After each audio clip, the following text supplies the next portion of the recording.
Salutations fidèles internautes, fidèles chers abonnés à chaîne Nabiso, Bolinga Kaming, Pifo Télévision, Bandeko Baladi, Bozomi partout à travers le monde, Bozomi na Afrique, Awa Iska Tozali, na République du Congo, na Afrique du Sud, na Tunisie, Tobo Sente Bandeko Nabiso, Bazo traverser période Moko, Yamala Mouté vraiment, Tosengi. Vraiment, Kimia et Zalakati n'a pas envie de conseiller un gouvernement Nyon sur l'Afrique noire. Tu es se mobiliser, base à la mobiliser de manière à ce que bah qui ne consomme des économies va souffrir pour la bateau, va se prétendre plus africain que biso bateau bazo quand ça cause un aloposo moindo ezali kozala inférieur na bango alors to pesi bango mbote pesi zali to pesi bango que toza together malgré Mosika, tu as dit vraiment bon peut te kosala ba prière pour na bango salutation à bandeko nyonso bazomi na Amérique bazomi na Asie na Océanie pe na Europe lelo mukona lelo bandeko balandi vous constatez d'ailleurs que je ne suis pas seul na zali ndeko borgi oyo ape puka ki mikole belé azongi alobi retour na Exodus bio na biso il faut to beta beta et surtout que il s'agit vraiment na makambo bato basukisa biso motema pendant plus de 20 ans bato ba bebi samboka na biso lelo ba komi kanisa ba donneur de leçons to solango vraiment nande ko mavinga mais avant que le sujet na biso na lingaki à se présenter pour la yebi ETP à s'introduire après to continuer mission na biso mbote ndeko mavinga mbote mama Exode et mbote na walandina so walandi biso vraiment na kimia pe na beaucoup de sagesse. Moko Abino, Ndeko Abino, analyste congolais, penseur congolais, communicateur, il y a politique actuelle. Ndeko Bordi Mavinga, guerrier, conscient, un Africain, fier d'être noir, c'est ça. Ok, fier d'être un noir, un Africain qui est fier d'avoir cette peau, la première peau ya mokili, la peau noire. Ndeko Mavinga, lelo matata peau nyotokotanga, alobi il y a déficit de leadership, il y a déficit de gouvernance. Vous le savez, vous donc, Ndeko Mavinga, papa, maman, parce qu'il parle de nous Congolais. Vous le savez, en 2013, quand j'étais Premier ministre, là c'est Matata Pogno qui dit, bah Congolais boyebi, tant on a la qui Premier ministre en 2013, les gouvernements avaient bouté dehors les 1-23. Matata Pogno a dit, et ils ont eu à bouter dehors les 1-23 pendant que lui, na leadership naïe, pendant qu'il a été premier ministre baïba kolonga pe ko tindika musika tolo bango bongo ba tindika musika le M23 yango to kosola kona lelo ndenge nini M23 oyo 2023 ba tindika ki musika pa Matata Pogno lelo ba tozo kokate parce que lobi il y a déficit de gouvernance et déficit de leadership ezali bongo ba to kosola vraiment ndeko les penseurs congolais Mavinga ndeko une analyse na évité réplique na évité yomoko évité nyoko bengango recadrage rappel en tout cas bato ba kolanda biso baza mposo ba nini ndeko Mavinga ko kanisana oyo vraiment Matata Pogno a ebina koloba. Ah merci madame Exo. Ah j'ai pas besoin de faire ça l'analyse mais plutôt rappel.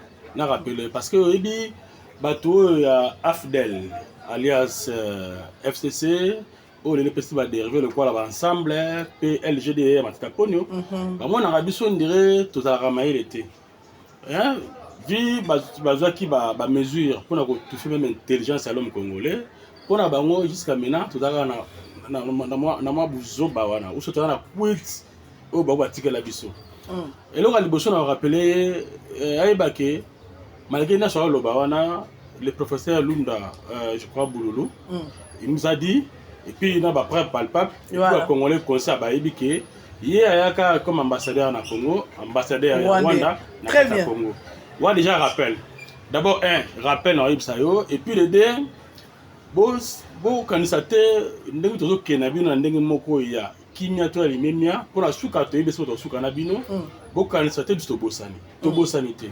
Même ba na biso o ba roya to ba petit fils na biso ba roya ba ke Matata Pogno vient du Rwanda, ou na Congo, et tant qu'ambassadeur rwandais. Donc, à la base, nous sommes considérés comme Congolais. Oh. Mais nous considérons comme des Africains.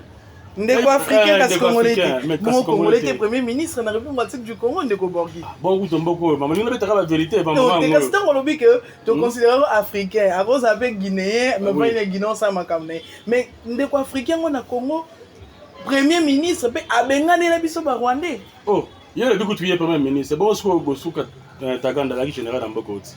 Maintenant à Kiana la Yalobani, après même que c'est Rwandais non? Koka Mate mboko c'est possible. Tout le monde, tout le monde. Tout le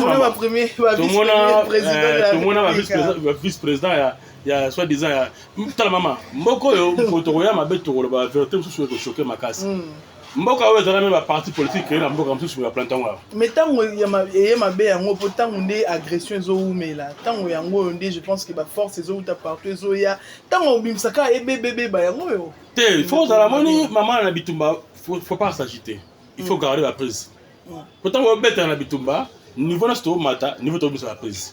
Je rappelle qu'il y a eu des partis politiques créés dans Rwanda, Ouganda, mais implantés ça dans la politique. Et c'est là que j'aime ça dans Ouganda, ni dans Rwanda. Oh, mais c'est connu, hein?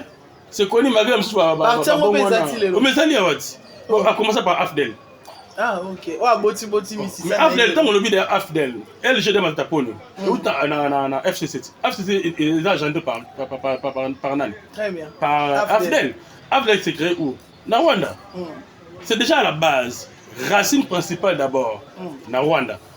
Bolimbi c'est bande quand même, c'est tout ça, Congolais, tout le tout, moi qui m'ai allié entre nous, mais vérité, tu tout fait à monter. MLC créé na Ouganda. Bah RCD. Bah RCD. Ni Oswana. Bon, si on parti politique au Kamate, bon, le premier ministre au Kamandé, ce sont des réalités.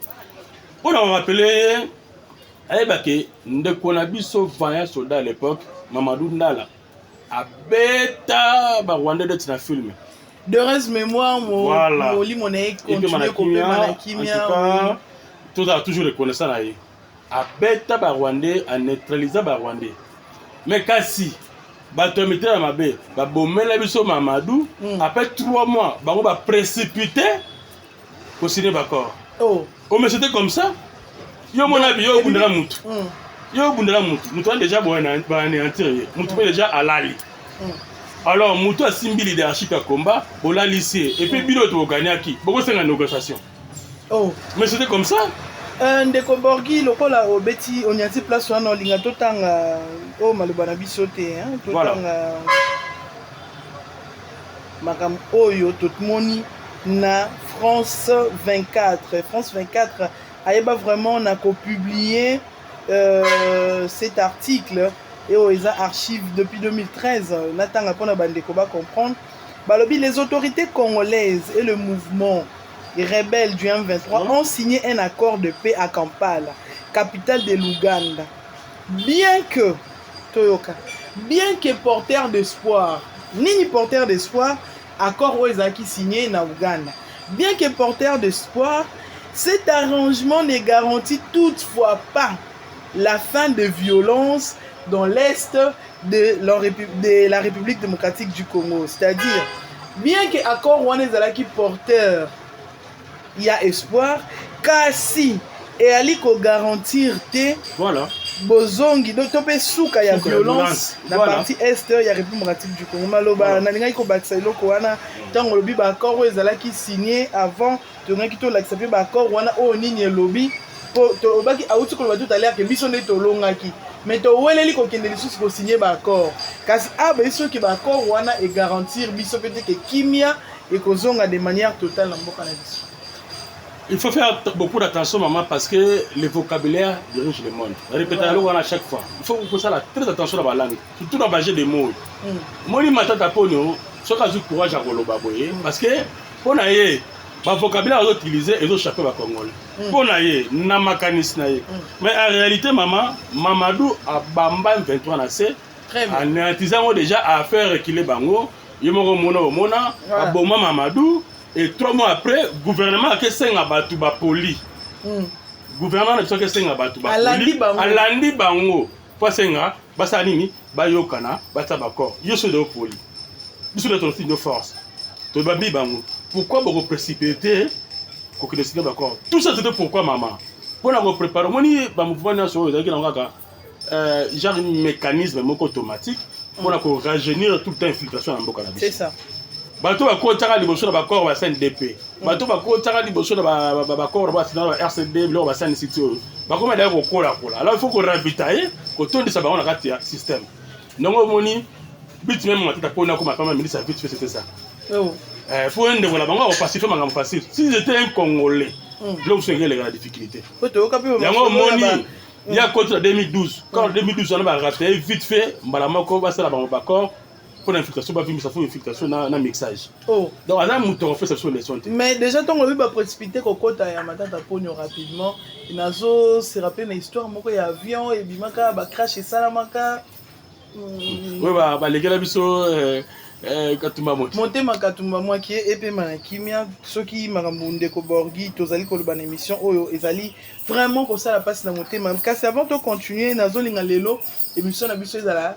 Donc dans le bango quand même ce bâtiment est à la pour que le makambo ya accord ya CNDP na lingi kotanga yango pe lisusu pona ko éclairer bato eza avant matata ponyo mais ali continuité il y a makambo manigance au bango basalaki système automatique. Exactement. La République démocratique du Congo, accord de paix entre le gouvernement congolais et le Congrès national pour la défense du peuple CNDP en sigle, signé à Goma le 23 mars 2009. Accord wana na article nango 9.2 et le biboué. Dans ce cadre, le CNDP a proposé que l'administration publique soit prise en charge par les agences nationales techniquement et financièrement autonomes, quoique sous tutelle de ministère. Donc,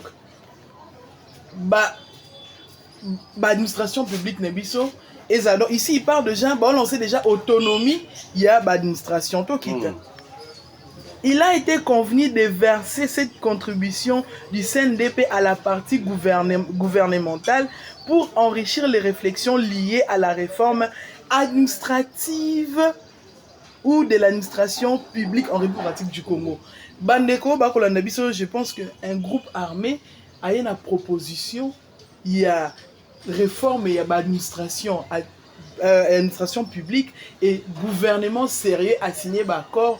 Oyo et kosenga réforme et gouvernement il y a administration publique kasi gouvernement tende à lingi yango mais groupes armés ndé ko proposer pe gouvernement a signé to continuer article 10 balobi na biso boy alinéa premier les deux parties ont convenu qu'une réforme profonde de l'armée na bandelango article 10 il y a accord nini gouvernement congolais CNDP. Autant on a pas signataire. Les deux parties ont convenu qu'une réforme profonde. On ne parle pas que de la réforme, mais on parle de la réforme profonde. Bato mi balé topé lisanga o mi balé ba yokani ko bongola. Ya mapinga na biso na lolenge ya siki.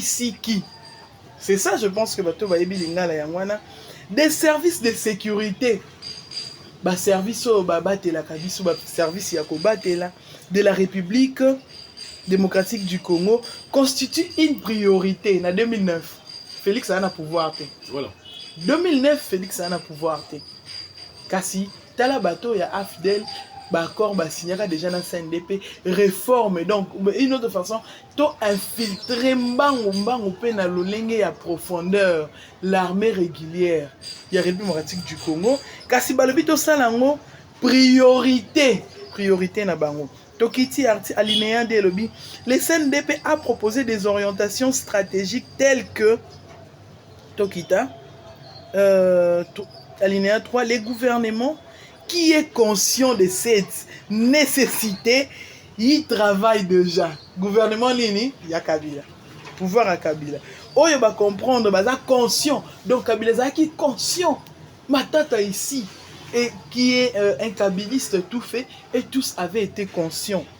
Et il travaille déjà, Banek au travail, on est en l'année 2009. S'engage à s'inscrire ou à inscrire la réforme de l'armée des services de sécurité en première ligne des activités à réaliser dans les meilleurs délais. Et ça l'a déjà réalisé parce que ça a été signé ces accords. en tout cas moi j'ai dit un groupe rebelle et qu'on proposait modèle, il y a réforme, il y a armée et sécurité. Et ça l'a validé, armée en début de hérité. Faut insister dans l'administration. Oui, une administration publique. Oui, c'est quoi? Ah, ouais. Question, comment un groupe rebelle doit proposer un modèle aussi administratif? Tout en article haut. De l'administration du territoire, place moté, mais que ça n'a pas si. Et puis ça peut bandeko pasi tout banda total que ennemi na biso eza Félix te ennemi na biso eza bato bakambaki biso o balukeli biso makambo. Nous allons lire. Les partis conviennent que les rapprochements de l'administration des administrés est une exigence de bonne gouvernance. Papa. Alinéa 2. Se fondant sur la nécessité d'une meilleure prise en charge, une prise en compte possible des réalités sociologiques du pays, le CNDP a proposé un modèle de découpage territorial national. Donc, découpage, tout le monde a 11 provinces. Tout le monde a 26 provinces. Donc, la proposition, il y a des rebelles. Il y a des rebelles. Donc, si on comprend que les M23 automatiquement ont les lots, c'est parce que France a le déjà que Bakaro va signer na M23 et là ça n'est que et là ça n'a aussi ils ont garantir que qui met cause en arrière diplomatique du Congo. Ça c'était juste pour donner de l'éclairage pour m'amener ko borga zo la batoual bateza makamba uti na mona Congo central, ils ont makamba uti na mona Inde sika tanga en Afrique du Sud, ce sont des choses qui ont bel et bien existé. Donc c'était ezala ki bongo ndeko mavinga pona ko appuyer, ko renforcer idée no ya malamu en tant que penseur congolais. Mamexo, comme j'ai toujours l'habitude de dire que l'administration de la colonne vertébrale il y a Mboka. Oui. Ceux qui déjà Mboka n'a pas dérangé la colonne vertébrale, le symbolisé comme l'administration, c'est que Mboka est déjà par terre. Maintenant, ces gens-là savaient déjà très bien que faut paralyser d'abord la colonne vertébrale en Mboka comme l'administration, faut paralyser l'armée, mais on va servir ses renseignements. Par là, maman, est-ce que vous dites que nous sommes les seuls pays au monde où le gouvernement appelle ça service à renseignement à la frontière dans un pays étranger? Pays agresseur. Imaginez Kaka, nous sommes les seuls pays au monde où le renseignement à la frontière, donc gestion des frontières, des 9 frontières, des 9 frontières, dans Maboko, il y a des étrangers. Pendant ce temps, c'était Matata Pouno qui gérait la République. Matata faut vendre liboso. Pendant ce temps, Matata Pouno était lui le premier ministre de Mboka Oyo. Tout n'est pas à ce moment-là, il y a des Français, il y a des Comate, il y a des Comate bientôt pour comprendre Makambo à signer la Kala. C'est la sorcellerie celle vert. 2012, n'a pas mettre en application beaucoup des accords. Précipitation de la guerre, pourquoi? Précipitation de la guerre pour l'année. Parce qu'ils savaient. Est-ce que tant les Rwandais nous a frappé à Souka, même par rapport à leur soutien, comme on a donné, pour soutenir beaucoup de Souka. Parmi les gens qui ont financé les Rwandais, entre autres, Batambo Mamba, Bataponio. Mais ce sont des secrets. Mais je te dis, ils ont financé les Rwandais, Bata pression. Ils ont signé des accords. Matapono Mbongo a sala matanga Mobutu. Abimisa on approche. Pas que ça les Rwandais. Ba combattre biso ba Congolais. Bongo mutu andengwana ne robeta to ke yo ngo pesa biso leso. Parce que au monde lelo. C'est vous. Pas si y a lelo, difficulté à lelo yo. C'est vous. Mako ko to rappeler bango kala minité. Ba beti loko pesa vartige na sa kanda bimisi vérité ça les savoir. Et le coup, que vous-même, depuis 1994, vous paralysez tout, l'administration, tout. Pourquoi il dit ça? Parce qu'il sait que c'était dans leur programme. Pendant l'infiltré, même à l'époque à Zahir, lui il fait partie. Le lot de les Sonines. Les Sonines, ils ont pendant que les Congolais, la fausse commune, Salami, yo, premier ministre. Je rappelle que c'était en 2015. Mais je te dis, en 2016. Donc voilà. La force commune de Salami Awa, aujourd'hui, na kota kinkole, aujourd'hui, na kimonza mission. Pendant que yo ont régné. Yo, tant que la bonne gouvernance, par rapport aux Rwandais ou par rapport aux Congolais. Pour ça, il y a plus d'avantages aux Rwandais. S'il faut rappeler les Rwandais qui gérera bien. Très bonne question. Pour vous les Rwandais. Mais pas pour nous les Congolais. Bon, tu sais, la merde dans ma casse. D'ailleurs, nous les Congolais, tu as monté ma boyambi. Tu as malamou. Pas en réalité, tu as connu. Kabila, tu as la vérité. Bon, ça va tout pena n'enga ma bête. Hein? Bon, vandi wana pena. Bon, il faut détailler dans ma bête. Bon, ça la moko. Et puis, Nakibomoto. Tu as dit que na moi pendant ce qui 300 au bougerato mais la maille était beau kaou kapena au kaou na mi quoi la ville tika tout le monde encore ba monument bateau ba même sur infiltration bateau va trahir bon na biso même sur la bouso ba makasi mais ça peut le rôle bateau na ba ndeko congolais na ba ça inconscience tout ça kindoki tout ça aveuglement et quand ça bien des vrais leaders des leadership. Pardon? Aza incarnation liée il y a leadership à malam pe ya gouvernance. Plus de 200 millions de dollars. Na projet o ya sele so bokangolo o ngona be ngo ferme.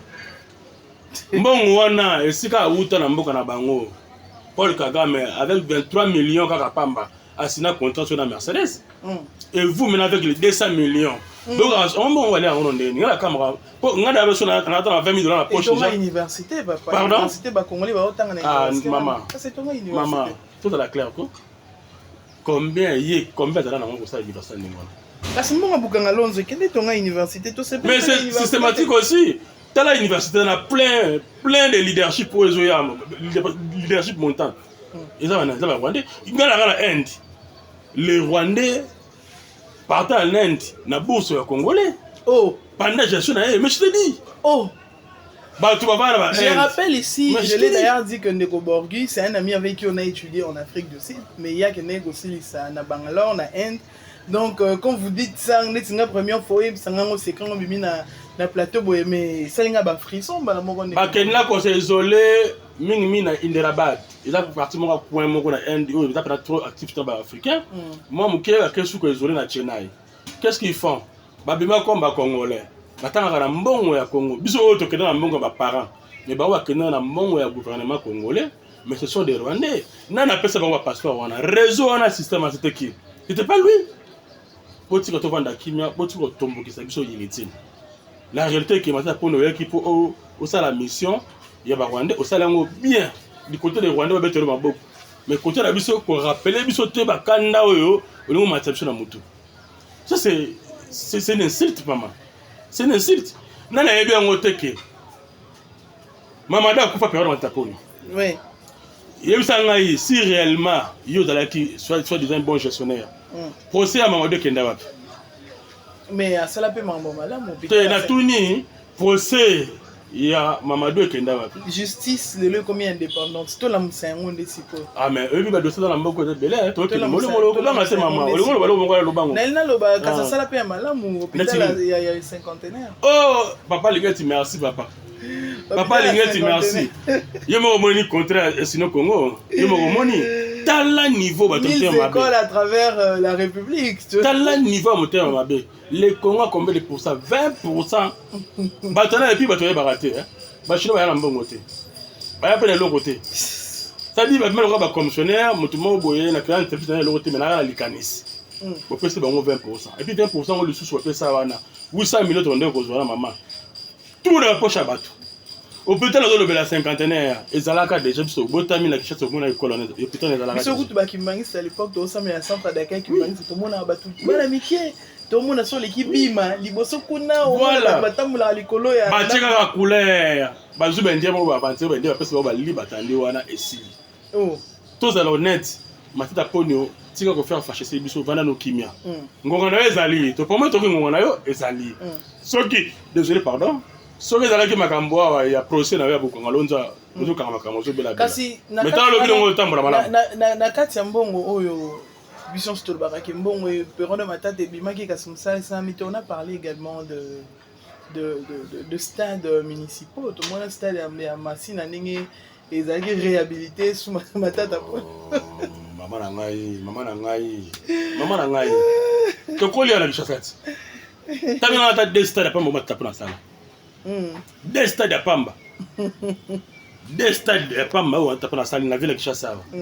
Basta na mozala ka pizza na deuxième monde bato mona bato pour na butu ubiso ta moto mona ngote kasi ya lobaki mbongo wana ekokaki te basala ya réhabilitation ndenge mona palais du peuple bakata balongola clôture batia banzete mbongo oyo osala mbongo kokate mais oyo osala poche pour avoir écrit quelque part pour le palais du peuple on parle de 26 millions de dollars ya kolona banzete balona na palais du peuple batie tu veux ngombe nani to ba couleur chaud chaud bata chaud na ba passerelle to mona na limite ndeko ba passerelle ba ibisi biso esala 22 millions de dollars ba passerelle lelo ba accident et comme tout et comment un peu réduit na limité parce que 22 millions de dollars et ça là que ba passerelle ba tuba ça quand même ba kinga ça so 22 millions 22 millions na ibso le kaka masina content na ça 23 millions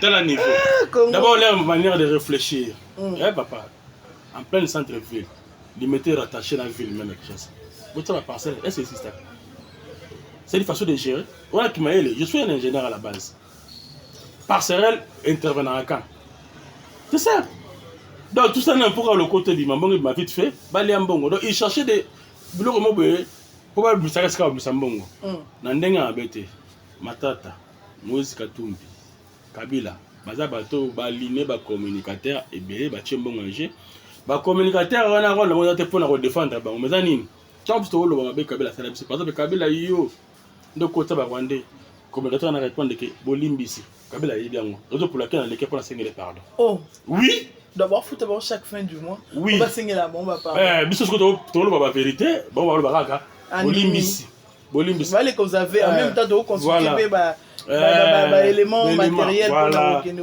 Kabila pendant Kabila fidèle bazana nzoto mona te bolimbisi Kabila est conscient yango na sengi bolimbisi nzoto mona na congélateur bolimbisi Kabila est conscient yango na mwana na kendo kanga suki ali mwana na sude bolimbisi yango na toyela te plateau amatungula bamaki na yeka libanga na mutuka blindé en plus toyebi mais bolimbisi famille tout bolimbisa biso c'est ça il devait faire c'est ça moni to ça bleu quoi moi comme ça mutema ndeko ya kuyamba malembe kolera sani ekita metoko limbisa te même nzambe alimbisa na abosana kate pour oleka na justice en attendant hier de la justice na en attendant Moïse Katumbi de la justice en attendant matata pona de la justice salama ba meka ko doser biso na ko senga ba bolimbisi et non ya ko chiara biso excusez le terme ole ya ko mbeyaka biso na mutu ko tsa biso ba merde ole sanga bente pour pourquoi buzoba matata ponio mpesa respect na âge aux anango mbongo za na suka te na âge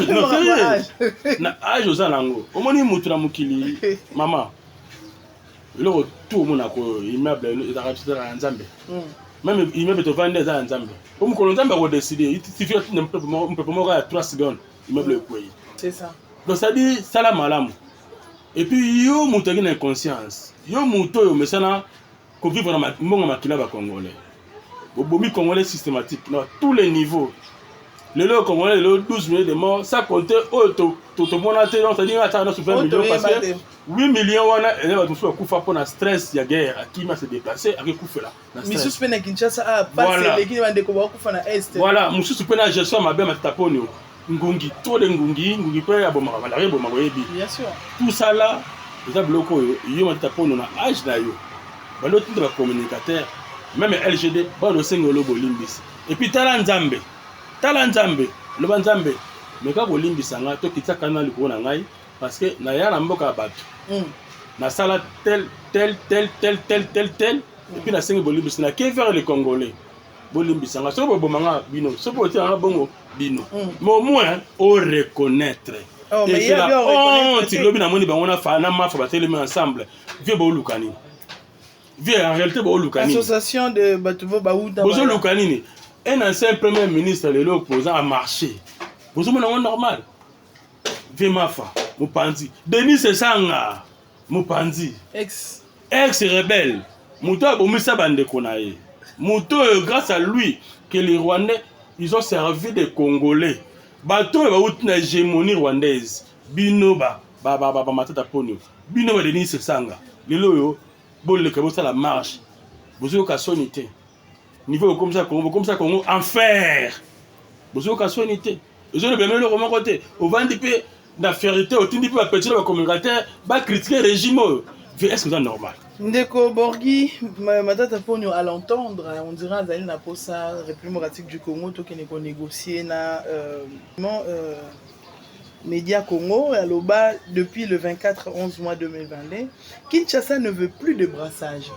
Tu comprenez qui que Ezala qui brassage va lobby considéré il y a 20 ans comme manière de régler les conflits, l'intégration des anciens rebelles dans les rangs de l'armée de la République démocratique du Congo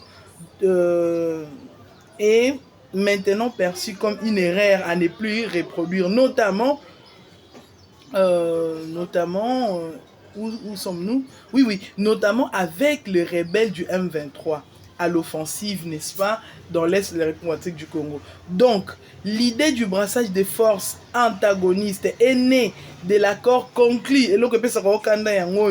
à Sun City en 2003, en Afrique du Sud, après de longues négociations destinées à mettre fin à la guerre de 1998 à 2003 en République démocratique du Congo, qui après celle-ci, n'est-ce pas, de 1996 à 97, avait failli faire imposer cet immense pays aux richesses convoitées. Donc, à Watomoni déjà position depuis 2022, il y a gouvernement actuel, topé à pouvoir actuel, de ne pas vouloir retomber dans l'erreur et salama qui a brassage. Donc, des combattants à Azali la réponse que Oyo, vous aviez conclu déjà l'accord nocturne où ils allaient signer comme dans la Sun City où ils peuvent même nationalité na bateau bazala qui na nationalité congolaise et ça la coûte que constitution au tozanango et ça la constitution au loba exposant mboka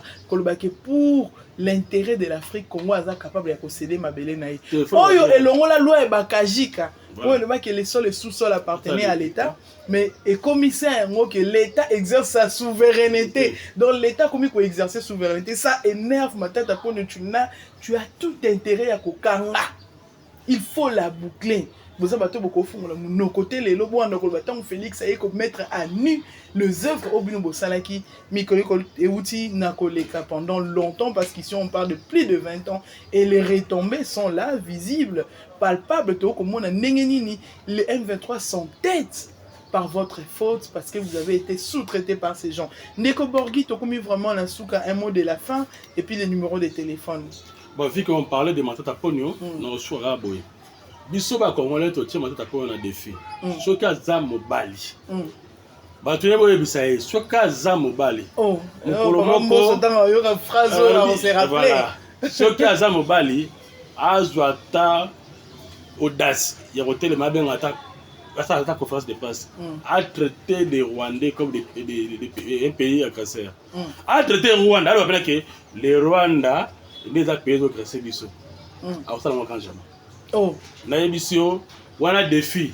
Ma tête à fond, on a le Rwanda, c'est un pays agresseur. Des filles. À ça, mais plutôt, il parlera de l'agression extérieure. J'ai des mots. Ce cas-là, pénal congolais, on a soit lobby. Alors, on a modifié comme que le Rwanda nous agresse. Ou le Rwanda, pays agresseur. Ma tata pono, maman a défié à cause de la montée. Alors, plutôt l'agression extérieure. Le numéro de téléphone de Borgui. Émission plutôt mais tu as les sous te rappeler déjà. Le numéro de téléphone pour ceux qui voudront rentrer directement en contact avec vous. Si mon numéro c'est plus 243 90 47 76 729 plus 243 90 47 76 729. Conseil bande de Kouna tout le temps que volontaire Faché Dali Mundu qui peut n'avoir au Congo. Kasi force à Faché Dali l'unité de Congolais autour de lui. OK. Dans les volontaires Faché Magambela qui Sibiso. Très bien. Première fois ngai namona na RTNC ba tchepena que le Rwanda pays agresseur oyo ado agresser Congo. Ba to préparer même ba na biso ba dans mayele contre les Rwandais et puis peut pas tout le Congo notion civisme. Le patriotisme. Et le oyo afdel la boma boka. Et le Koyo Afdel a ça les forts même accorde les meilleurs contre la constitution congolaise. Pour le nom de travail vidéo on le baba peut se passer. lelo bino nyonso bokoloba te boza bato bovanda kimia otala ndenge tojongle bale na terrain ndenge tolibere mboka malembe bandeko bozala agité te mpasi tomona lelo oyo c'est Kabila c'est connu mpasi tomona lelo oyo c'est Kabila wana eza likambo ya komarche milaka tosala te baguerre lelo oyo c'est Kabila bitumba nyonso kokufa to bakongolais c'est Kabila et na kati ya Kabila nde tomona Moïse Katumbi tomoni Matata tomoni ainsi de suite FC en gros na badérivé na ye ndeko bosimba malamu ke moko eza ya biso tokobundela yango ntina suka tosagite te mboka nyonso so continue étape ya libération eza lakola neti mama akena mokumba ake kobota toza na étape ya enfantement donc c'est normal douleur wana tosentir yango tosimba makasi tolingana makasi se soutenir tolinga faci pour tozala makasi na ye merci plus 243 89 97 67 078 plus 243 89 97 67 078 yango nde kozwa Exodus na mbala moko na complété onde konanga lobby notre force bolingo, notre amour pour le chef de l'État, l'amour pour le Congo, l'amour pour la patrie constitue, n'est-ce pas, une faiblesse pour la bango na biso. Bolingo biso tozana nango entre nous, ezali faiblesse na bango. Po bolingo ne kotika bango ba kota te. Kasi force na bango ezali nini?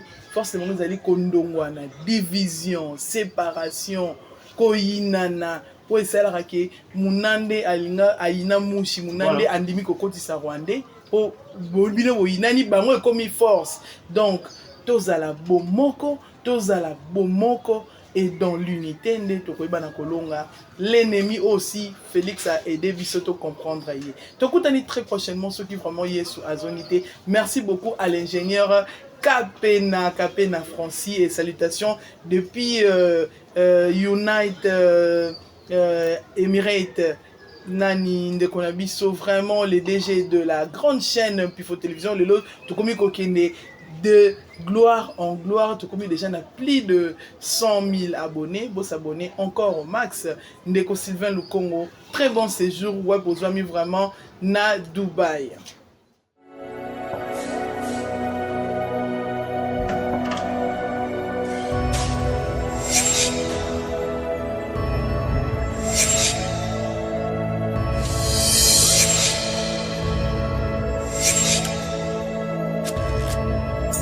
Abonnez-vous sur Pifo Télévision, vous informer sur notre devoir.